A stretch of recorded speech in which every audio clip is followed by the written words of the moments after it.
最近ゲーム好きの中で一番話題となったのがプレイステーション5 Pro 30周年アニバーサリーモデルの発売です。ファンにはたまらない記念すべきコレクターズアイテムだけど、まあ転売屋の餌食になって50万とか60万とか、高いものはそれ以上の価格で取引されてます。いくら儲かるとはいえ、私だったら売らないけど、手に入れることができなければどうしようもできません。そして持っていないと欲しくなってしまうのが人間の欲深さでしょう。幸運なことに私は散歩中ゴミ捨て場に捨ててあった PS2 スリムを拾いました。そしてもう一台は友達に修理を依頼された計2台の PS2 スリムです。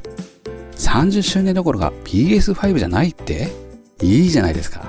だってソニーは忘れていたのか、10周年記念モデルを作ってないんですから。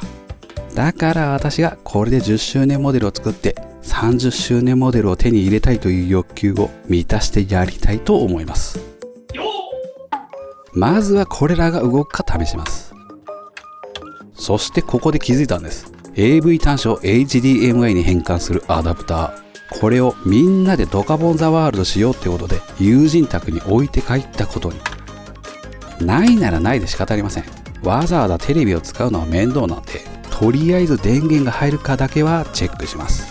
こういった電子機器は電源すら入らないガラクタも多いんで、もちろん修理できますよ。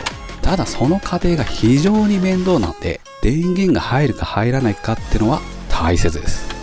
幸いにも1台目は電源も入ってディスクも回るようだし、とりあえずガラクタ行きは免れたと言えます。2台目はストッパーが邪魔しているのか、ディスク自体が回りません。こういった時は大抵どっかの判定がおかしいか、モーターがいかれてます。清掃して治ることを祈りましょう。とにもかくにもばらさないと始まらないんで、分解していきます。こういった動画の定番、汚れ自慢です。古いものだし、ましてやゴミ捨て場から拾ったやつですからね。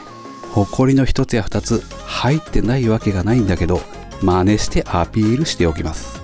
定番なんでね。あとは見えるネジを適当に外してばらしていきます。正しい分解方法、そんなのは iFix やそれ用の動画を見た方が分かりやすい。だからここではバッサリとカットします。数値がかなり低いのでレーザーの出力調整だけはしておきますが、おそらく劣化して壊れてます。このピックアップレンズってのは非常に厄介で、修理や調整で治ることはほぼありません。調整して運が良ければ少し延命できるぐらいで、根本的に解決するには部品を交換するしかありません。ただ最近この交換部品が高い。昔は 2,3000 円ぐらいだったのが今では5000円近いですからね。全く何がどうなってるのか。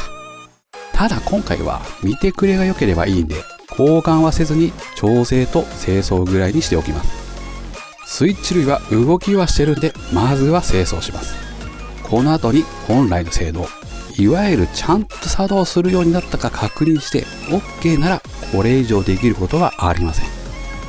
たったこれだけの作業でディスクは回るようになりました。ただ映像出力までできるかは運です。しかも悪い方に寄ってるんでほぼ映らないでしょう。黄ばんでる外装パーツは漂白剤につけ置きしておきます。塗装しても割れてしまうメモリーカードの差し込み口とか、小さなプリントがされているボタンとかです。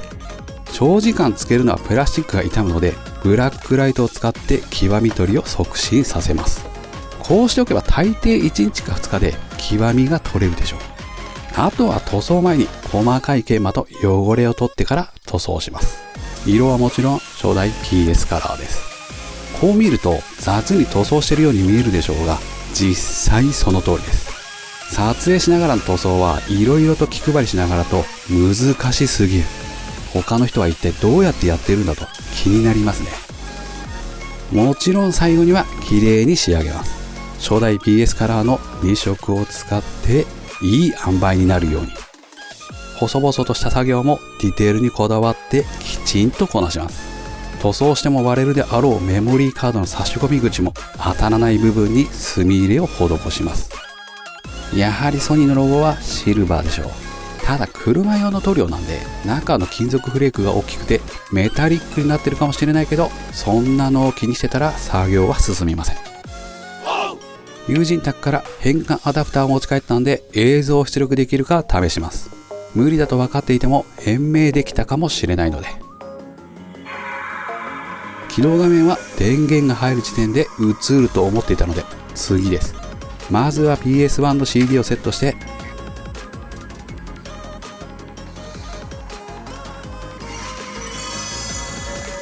映りました。数値が下がってたレーザーの出力を上げたのが功を奏しました。そしたら次は PS2 の DVD です。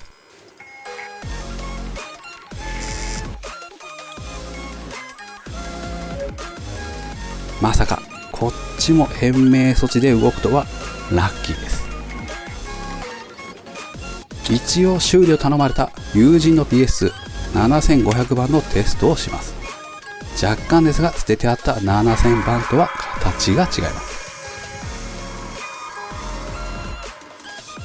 まずは PS1 の CD を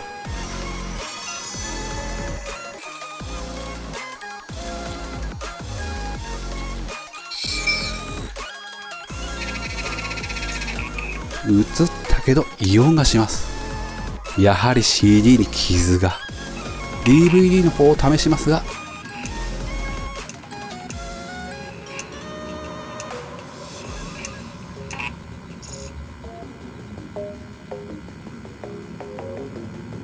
映りません。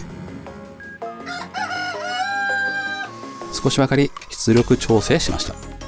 PS1 の CD は映像は映るし異音もなくなりました。 PS2 の DVD はまだ映りません。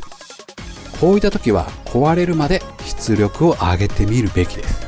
なぜならすでに壊れているか延命できるかの違いでしかないので。3度目の正直です。出力をコンマ1上げてます。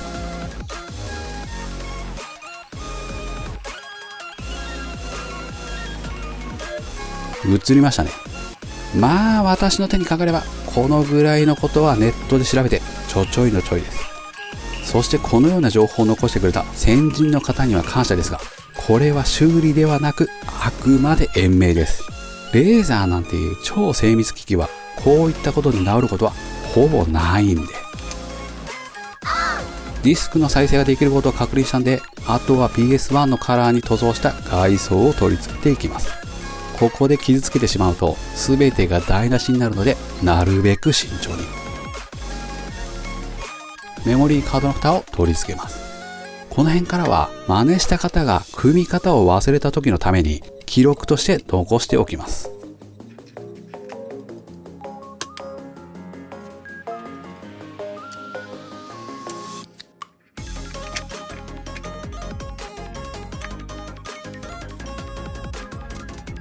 ディスクの蓋は特定の位置でなければ外れないし入らないので、バネを押さえて傷が入らないよう内側から指を入れて蓋をはめます。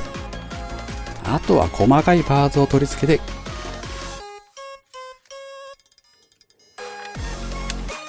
外装をかぶせます。裏のネジを締めてキャップをして、最後に PS1 から2色目となる帯を取り付けたら完成です。